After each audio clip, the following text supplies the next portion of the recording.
Hi guys, this is Ashima and welcome back to my channel Mission Science, and in today's video I am going to discuss with you some numericals based upon combination of resistances.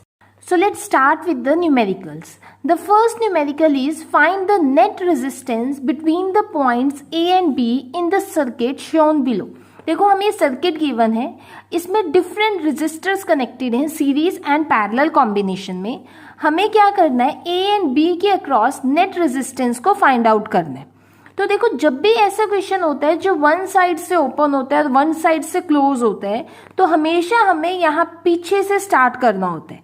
कभी भी आप ऐसे आगे से start नहीं करोगे calculate करना, हमेशा पीछे से स्टार्ट करेंगे. तो अब आप यहाँ पर देखो, मैं बात करती हूँ between this point D and point ई. तो डी और ई के अंदर ये जो दो रेजिस्टर्स लगे हैं ये कैसे दिख रहे हैं आपको, सीरीज में है. बिकॉज अगर यहाँ पर कुछ ना कुछ करंट आएगा तो वो सेम ही करंट हमारे पास ई तक जाएगा. दैट मीन्स हम अगर इसको बोल देते हैं सपोज R1 और ये हमारे पास है R2, तो आप लिखोगे कि R1 एंड R2 ये दोनों कैसे हैं, सीरीज में कनेक्टेड हैं. सपोज करो इनके इक्विवेलेंट रेजिस्टेंस को मैं RS से डिनोट करती हूँ, तो RS क्या हो जाएगा, R1 plus R2 that is 6 ओम. ठीक है, तो अब देखो इन दोनों के प्लेस पर हम एक रेजिस्टेंस लगा देते हैं. सपोज मैंने यहां पर लगा दिया, दिस इज RS. तो अब अगर मैं बात करती हूँ, सपोज ये R3 है, R3 और RS, अब ये दोनों कैसे हैं, पैरेलल में कनेक्टेड है. रीजन क्या है इसका कि देखो यहां से करंट अगर आएगा तो कुछ करंट इस आर्म में जाएगा और कुछ करंट यहां पर जाएगा. दैट मीन्स हमारे पास जो R3 एंड RS हैं these are connected in parallel. तो सपोज करो इसका जो इक्विवेलेंट रेजिस्टेंस है उसको हम RP से डिनोट कर देते हैं. तो 1/RP क्या हो जाएगा, 1/6 प्लस 1/6. ठीक है, 1/R3 प्लस 1/RS. और यहां से आप जब सॉल्व करोगे तो ये हमारे पास आ जाएगा 3 ओम. ठीक है, तो इसके प्लेस पर अब हम एक और रेजिस्टेंस 3 ओम लगा देते हैं. तो देखो मैं दोबारा से सर्किट डायग्राम ड्रॉ कर रही हूं. तो ये मैंने लगा दिया 3 ओम का रेजिस्टेंस, दैट इज RP. ये था ऑलरेडी 3 ओम गिवन था और ये हमें 4 ओम गिवन है. तो अब यहां पर देखो हम ये points F, D, C and E है. तो अब देखो अगर हम यहाँ पर स्टार्ट करते हैं F पॉइंट से और ऐसे जाते हैं F से D, D से C, C से E, तो इसमें करंट कैसे फ्लो कर रहा है, आपके पास एक ही डायरेक्शन में फ्लो कर रहे हैं. That means we can say that suppose this resistance is R4, कि जो R4 एंड RP हैं ये कैसे कनेक्टेड है, अब सीरीज में कनेक्टेड है. सपोज इनके इक्विवेलेंट रेजिस्टेंस को मैं RS डैश से शो कर रही हूं, तो ये क्या हो जाएगा आपके पास 3 प्लस 3 दैट इज 6 ओम. ठीक है, क्लियर हुआ है.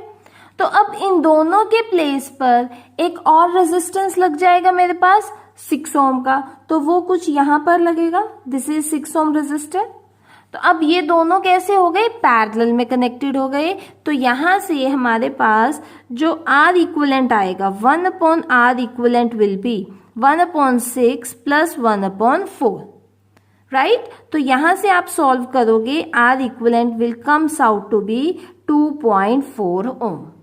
तो इस फॉर्मेट में आपने ये क्वेश्चंस को सॉल्व करना है. देखो आप क्या कर सकते हो, एक एक कॉम्बिनेशन को सॉल्व करो और दोबारा से सर्किट डायग्राम बना सकते हो अपनी कन्वीनियंस के अकॉर्डिंग. ठीक है, वैसे ये कंपल्शन नहीं है कि आपको ऐसे सर्किट डायग्राम दोबारा बनाना है. आपको सिर्फ लिखना क्या है, ये फॉर्मेट ध्यान रखना है कि आप मेंशन करोगे दैट विच 2 रेजिस्टर्स या विच 3 और 2 resistors are connected in series और इन पैरेलल.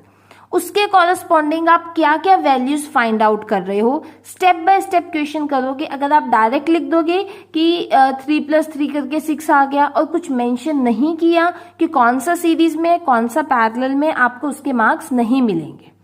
स्टार्टिंग में ऐसे सर्किट डायग्राम ड्रॉ करके करना, लास्ट तक जब तक एग्जाम आएंगे आपकी प्रैक्टिस हो जाएगी तो आप विदाउट डायग्राम भी इन क्वेश्चंस को सॉल्व कर सकते हो. अब देखो सेकंड क्वेश्चन क्या है, what is the equivalent resistance between A and H of resistances as shown below. A and H में हमें 3 रेजिस्टेंसेस गिवन है। चलो इक्विवेलेंट रेजिस्टेंस निकालने के लिए हमें सबसे पहले क्या फाइंड आउट करना है, R2 एंड R3 की वैल्यू। तो देखो वो कैसे निकालेंगे, हमें यहाँ पर 2 एम्पियर का करंट गिवन है, वो बीजी आर्म में जा रहा है 0.8 एम्पियर, CF में जा रहा है 0.4 एम्पियर एंड DE में जा रहा है I3। इन टोटल ये जो 2 एम्पियर है यही 3 आर्म्स में डिवाइड हो रहा है। तो यहां से आप I3 की वैल्यू इजीली कैलकुलेट कर सकते हो, 2 माइनस 0.8 प्लस 0.4 होगी, दैट विल बी 0.8 एम्पियर। तो यहाँ पर जो करंट है वो क्या आ गया, 0.8 एम्पियर। अब आप यहाँ पर ओम्स लॉ से वोल्टेज निकाल सकते हो अक्रॉस DE। V क्या आ जाएगा, 10 इंटू 0.8 दैट 8 वोल्ट। अब ध्यान से देखो, BG, CF, DE, these all 3 are connected in parallel। और आपको पैरेलल की कंडीशन पता है, पैरेलल में वोल्टेज क्या होती है, सेम होती है। तो अगर एक आर्म में वोल्टेज 8 वोल्ट है तो यहां पर भी 8 वोल्ट होगी, यहां भी 8 वोल्ट और ये भी 8 वोल्ट होगा। तो अब along CF and along BG आपको करंट पता है, आपको वोल्टेज पता है, आप इजीली ओम्स लॉ की हेल्प से R2 एंड R3 को कैलकुलेट कर सकते हो। तो देखो सबसे पहले मैं R2 को कैलकुलेट कर रही हूं। R2 हो जाएगा 8/0.4 that is 20 ohm and R3 will be 8/0.8 that is 10 ohm. Clear हो गया कि हमें वैल्यूज पता चल गई, R3 क्या है, 10 ओम है एंड R2 इज 20 ओम। अब आप इजीली देख सकते हो, 10 ओम, 20 ohm and this 10 all 3 are connected in parallel combination। तो यहां से हमारे पास 1/RP क्या हो जाएगा, 1/10 प्लस 1/20 प्लस 1/10। सो आप इसको सॉल्व करोगे, LCM लोगे, you will get RP 4 ohm। तीनों के प्लेस पर अब हम एक रेजिस्टेंस को लगा सकते हैं, दैट इज दिस वन। ये हो गया मेरे पास 4 ohm। तो अब 4 एंड 6 ये दोनों सीरीज में हैं, तो आपके पास इक्विवेलेंट रेजिस्टेंस क्या हो जाएगा, 6 प्लस 4 दैट इज 10 ओम। यहाँ पर आप लिखोगे कि ये दोनों सीरीज में कनेक्टेड हैं, that's why equivalent resistance will the sum of 2 resistances.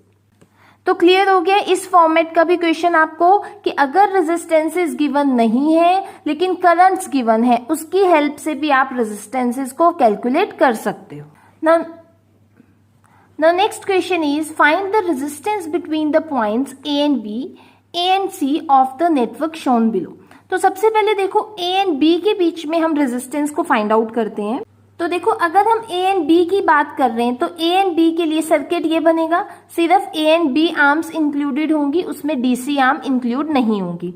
इसमें अगर मैं इस पॉइंट की बात करती हूँ, यहां से सपोज ये करंट आ रहा है, तो आपको दिख रहा है कि ये जो नीचे वाले 3 रेजिस्टर्स हैं इनमें करंट क्या जा रहा है, सेम फ्लो कर रहा है। सपोज ये R1 है, ये R2 और ये हमारे पास R3 है। तो हम यहाँ पर बोल सकते हैं कि R1, R2 एंड R3 ये तीनों कैसे कनेक्टेड हैं, सीरीज में। अगर ये सीरीज में कनेक्टेड हैं तो RS क्या हो जाएगा, सबका सम दैट इज 30 ओम। तो इसका इक्विवेलेंट सर्किट हमारे पास देखो कुछ ऐसा बन जाएगा। यहां पर मैं एक रेजिस्टर लगा देती हूं 30 ओम का इन प्लेस ऑफ 3 रेजिस्टेंसेस। ठीक है, क्लियर हुआ है। तो अब आप देखो अगर हम बात कर रहे हैं अगेन इसी पॉइंट की, तो यहां पर क्या है, कुछ करंट इस डायरेक्शन में जा रहा है, कुछ करंट इस डायरेक्शन में। दैट मीन्स ये दोनों रेजिस्टर कैसे हैं, पैरेलल में कनेक्टेड हैं। सपोज ये R4 है, ये R5 और ये R6। तो यहां से मैं कह सकती हूं कि R5 एंड RS ये कैसे हैं, पैरेलल में कनेक्टेड है। तो इनका इक्विवेलेंट RP हमारे पास क्या हो जाएगा, 300/40 दैट इज 30/4 ओम। ठीक है, क्लियर हुआ ये चीज। तो अब इस RP को हम इन दोनों कॉम्बिनेशन के प्लेस पर लगा देंगे, तो इक्विवेलेंट सर्किट हमारे पास कुछ ऐसा बन जाएगा। ये हो जाएगा 30/4, ये 10 ओम था और ये 10 ओम था। तो अब आपको दिख रहा है A और B के बीच में तीनों रेजिस्टेंसेस क्या है, सीरीज में है। So from here R equivalent will be 10 plus 10 plus 30/4। तो यहाँ से आ जाएगा 110/4। इसको आप सॉल्व कर लो, आपको आंसर मिल जाएगा 27.5। This is the equivalent resistance between the arms A and B। Clear है आपको? अब सेकेंड पार्ट उसने क्या बोला है, between the arm A and C। इसका मतलब उसमें हमारे पास ये वाली आर्म इंक्लूडेड नहीं होगी और एक ये आर्म इंक्लूडेड नहीं होगी, सिर्फ ये बीच के नेटवर्क हमारे पास इंक्लूडेड। तो देखो इसके लिए मैंने सर्किट दोबारा से ड्रॉ कर दिया है, ये हमारे पास सर्किट बनेगा। अब यहाँ पर हम चेक करते हैं कि कौन से रेजिस्टेंस सीरीज में है और कौन से हमारे पास पैरेलल में है। तो ये R1 है, R2, R3, R4, R5 and R6। तो देखो अगर हम बात कर रहे हैं यहाँ पर, यहाँ से देखो ये करंट फ्लो कर रहा है और इस पॉइंट पर आकर डिवाइड होता है। दैट मीन्स मैं कह सकती हूँ R2 एंड R5 ये दोनों कैसे हैं, सीरीज में कनेक्टेड है। सिमिलरली यहाँ से करंट जा रहा है और इसी पॉइंट पर डिवाइड हो रहा है। That means R3 and R4 ये भी दोनों सीरीज में कनेक्टेड हैं। तो सबसे पहले हम लिख लेते हैं कि R2 R5 ये सीरीज में कनेक्टेड है। इनके इक्विवेलेंट को मैं सपोज करो R डैश से डिनोट कर रही हूँ, वो जाएगा 20 ओम। सिमिलरली R3 एंड R4 ये भी दोनों सीरीज में कनेक्टेड हैं। इसका इक्विवेलेंट R डबल डैश है, तो ये भी हो गया मेरे पास 20 ओम। तो इनके प्लेस पर इक्विवेलेंट सर्किट देखो कुछ ऐसा बन जाएगा। इन 4 रेजिस्टर्स के प्लेस पर ये 2 रेजिस्टर्स आ गए। अब ये दोनों तो आपको दिख ही रहे हैं, पैरेलल में कनेक्टेड है, तो इनके रेजिस्टेंस को मैं RP से डिनोट कर देती हूँ। तो ये हमारे पास हो जाएगा 400/40 दैट इज 10 ओम। ठीक है, क्लियर हुआ है आपको? तो अब इन दोनों के प्लेस पर एक रेजिस्टेंस लगा दो, ये C और एक ये A। किसी भी फॉर्म में वायर्स बेंड हो, आप ये नहीं सोचोगे कि ये नीचे जा रही है दैट मीन्स ये पैरेलल में होगा। आपने चेक क्या करना है कि करंट सेम फ्लो करता है या नहीं। तो देखो ये करंट यहाँ से सेम ही तो जा रहा है, कहीं डिवीजन तो नहीं हुई। इसका मतलब ये तीनों रेजिस्टर कैसे कनेक्टेड हैं, सीरीज में कनेक्टेड हैं। तो यहाँ से R इक्विवेलेंट आपके पास क्या आ जाएगा, 10 plus 10 plus 10 that will be 30 ohm. So this is the equivalent resistance between the arm AC. I hope आपको क्वेश्चन क्लियर हो गया होगा। सिर्फ इसमें ध्यान क्या रखना था आपको कि उसने पूछा था आर्म्स की बात। तो अगर A एंड B की बात कर रहे हैं तो सिर्फ A एंड B आएगी, उसमें D एंड C ये वाली इंक्लूड नहीं होगी। और अगर वो बात कर रहे हैं A और C की तो उसमें D और B इंक्लूड नहीं होगी। इफ पूछ लेते equivalent resistance between A and B निकालो, तो उसका मतलब आपके पास सिर्फ इतना नेटवर्क ड्रॉ होता। ठीक है, उसमें ये B और C इंक्लूड नहीं होती। तो बस यही ध्यान रखना है कि क्वेश्चन क्या पूछा है, और जब भी स्टार्ट करोगे तो आपने देखना है जहां भी क्लोज सर्किट होता है वहां से स्टार्ट होता है। देखो यहां भी तो ऐसे किया था, ये बीच में क्लोज था तो हमने पहले इसको सॉल्व किया, लास्ट में हमने जो एंड पॉइंट्स थे उनको सॉल्व किया था।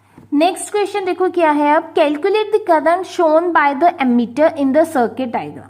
देखो सर्किट डायग्राम गिवन है, वोल्टेज हमें गिवन है, एमीटर के अक्रॉस करंट फाइंड आउट करना है। तो ओम्स लॉ से फाइंड आउट होगा, लेकिन ओम्स लॉ लगाने के लिए हमें पहले इस सर्किट को, इस नेटवर्क को हमें सॉल्व करना पड़ेगा। मींस हमें इक्विवेलेंट रेजिस्टेंस को फाइंड आउट करना है।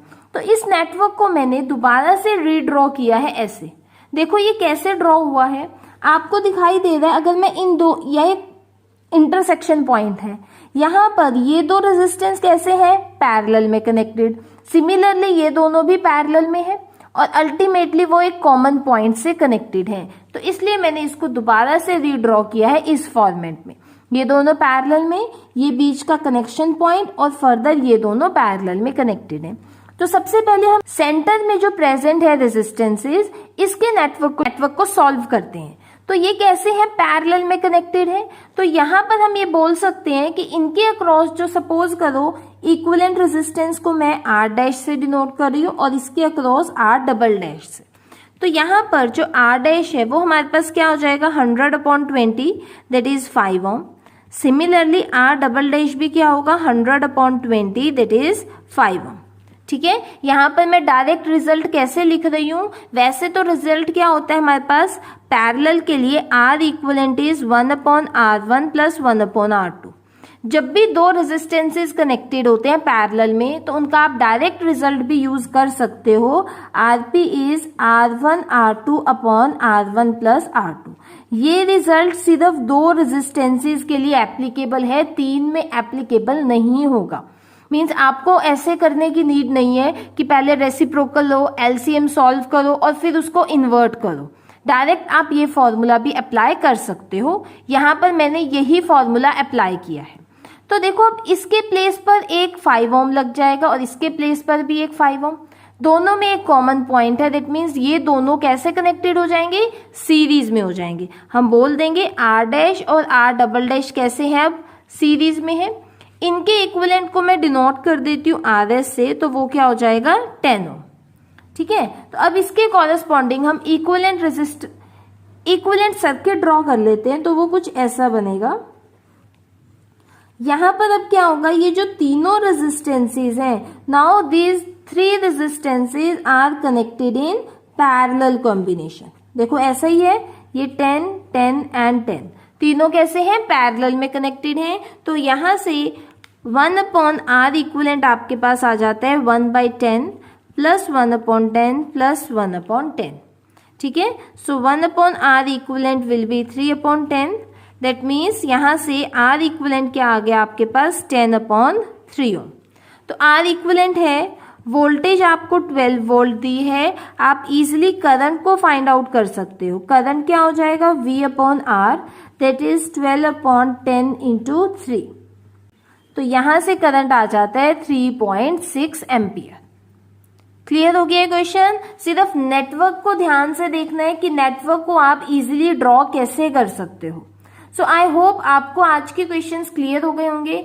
मैंने डिफरेंट क्वेश्चंस ही उठाए थे आज, सो दैट आपको हर टाइप का क्वेश्चन समझ आ जाए। अब आपने खुद से भी ट्राई करने हैं क्वेश्चन, क्योंकि जब तक आप खुद क्वेश्चंस को सॉल्व नहीं करोगे आप न्यूमेरिकल्स नहीं कर पाओगे। बिकॉज देखने में बहुत इजी लगते हैं और लगता है कि हाँ ये तो बहुत इजीली हो जाएंगे, लेकिन आपको खुद प्रैक्टिस करनी पड़ेगी। Thank you so much guys for watching my video. If you like my video, please subscribe my channel and also press the bell icon.